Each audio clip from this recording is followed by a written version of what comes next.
Good day guys, this is Gab, the Property Wanderer. So, I'm with Miss Carla Apawan, one of the brokers in Desire Realty.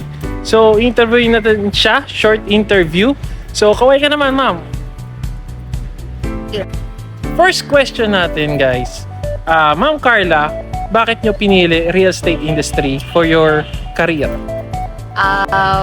Pinili ko siya kasi hindi to natuturo sa school, to be honest. So, konti lang yung may knowledge regarding sa real estate. So, andito kaming Desire Realty to educate everyone para malaman nila yung mga dapat nilang alamin pagdating sa pag-avail ng isang bahay.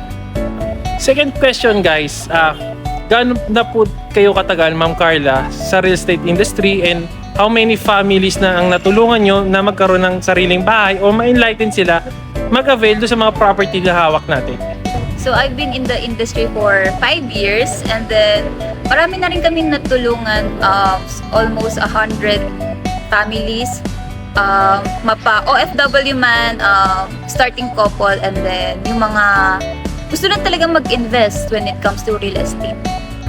Para sa iyo, mahirap ba ang salesperson dito sa real estate industry? Mahirap ba yung work natin? For me, parang hindi naman. Kasi, madami kang may encounter na, na families, na individual clients. The more na nakikilala mo mabuti yung clients, parang na-inspire ka din sa kanila kasi may mga clients na na-encounter namin na dati nagtanong ako dito, hindi papasok yung required income ko, pero ngayon parang okay na, babalikan ko kasi ito talaga yung pinaka-gusto kong project. So, marami kang matututunan sa every individual, every families na makakausap mo dito sa real estate. So, yun yung nata-treasure ko sa mga kada clients namin, yung journey nila sa journey na to. So, yun yung pinaka-ma-advise ko na may inspire ka talaga sa every families talaga. Last question, Ma'am Carla. Anong maipapayo mo sa mga aspiring na papasok na salesperson dito sa real estate industry natin?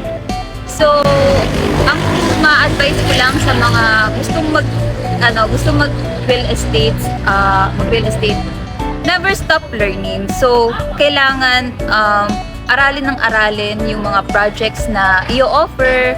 So, kailangan pagdating sa ganitong industry, lagi kang empty cup kasi hindi pwedeng alam ko na yan, alam ko na to. So, may mas magaling pa talaga eh. So, kailangan mo talagang matuto dun sa journey na yon. So, ang masasabi ko, enjoy the journey, mapa negative, positive, or kahit parang roller coaster ride kasi talaga si real estate. So, enjoy the journey.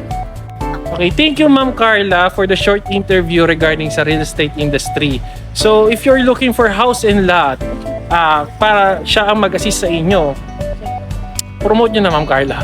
So yun guys, if you are looking for more projects here in South, mapakondo man or house and lot only, so you can contact us through my Facebook page, Property Biz, or sa mismong Facebook account ko na Carla Apawan. So yun.